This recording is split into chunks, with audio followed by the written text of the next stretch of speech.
Hello everybody, welcome to another Rick's Picks. Today I'm going to be doing my review of the Star Wars Black Series figure, Darth Maul, who's probably by far one of the coolest looking Sith Lords next to Lord Vader. So, with that being said, roll that intro.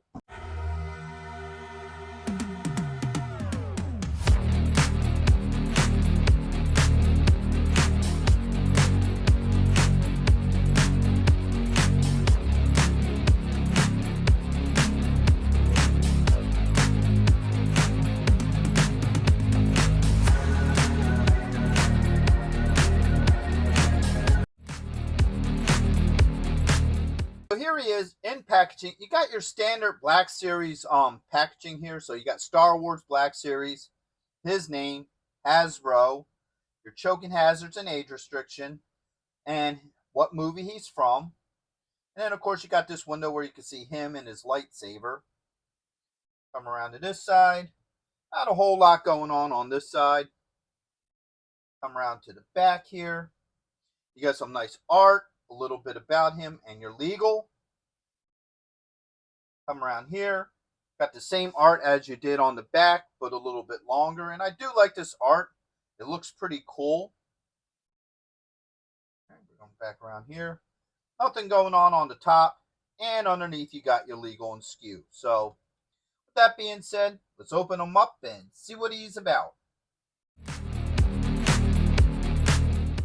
So here he is, out of packaging. His profile looks pretty cool. I like the overall look to him. So let's get into his points of articulation. So the head does move.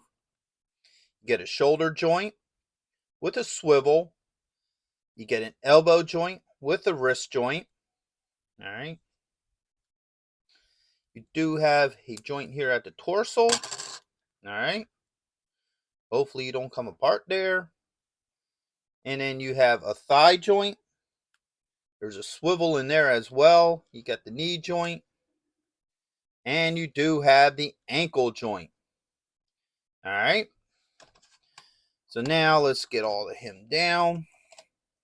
Now, when you get into the finer details of this figure, the most thing you're probably going to really look at is the head sculpt. So I like the overall look to his head sculpt. You know, it looks really cool. Definitely captures the look from the movie. All right. And then as you get down into them, the rest of them, you got your standard black Sith robes. His gloves and boots are semi-gloss black. All right. Come around to this side. And to here. All right. And back around to this side. So, detail-wise, there's not a lot to talk about, but that's his character. He wasn't meant to have that many details, but what he does have, I really do feel works with this figure.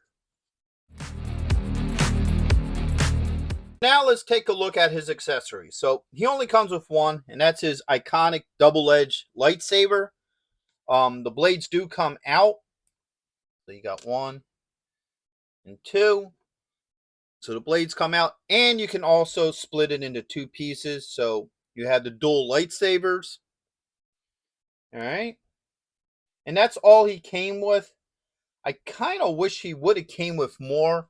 Like, I would have liked to have seen this figure come with some alternate hands, like maybe an open hand or a closed fist or something. You know, just for some of the poses that he did do in the movie. So first thing we're going to do is look at him doing a two-handed hold with this. All right. You can't have a dual lightsaber without being able to hold it with two hands.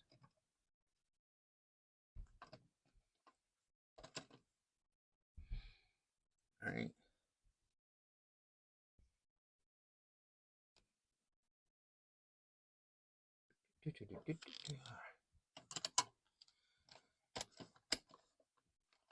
All right, so he can do a two-handed hold with this, which is pretty cool.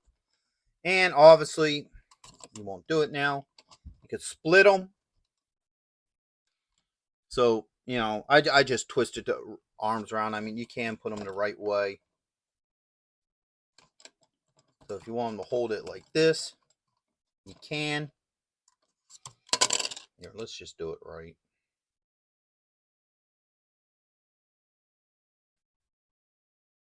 All right. So there you go. He can hold it in both hands as the dual lightsabers. Now, also, one other thing with this is he has a spot here.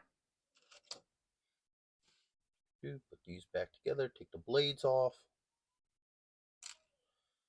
That you can actually hook his lightsaber on. All right, so if you want to have it on his belt, you can. All right, looks kind of long for that, but it does work like that. All right, so everything seems to work pretty well with this figure.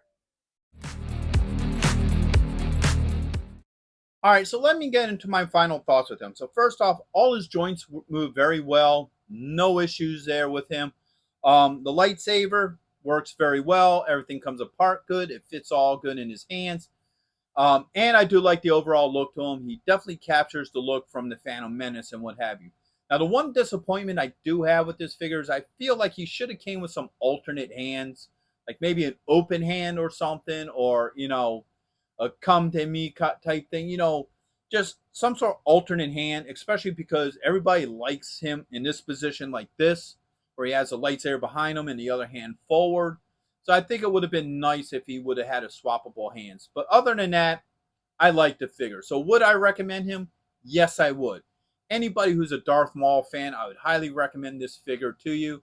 Especially if you're a fan of the prequels, then he's definitely a must-have. And I think he would look great with the rest of your Star Wars figures. So with that being said, I hope you guys did like this review. If you did, go ahead and check out my Star Wars playlist and hit that like, share, and subscribe. They're all small clicks for you, but it really helps this channel grow. So until the next one, late.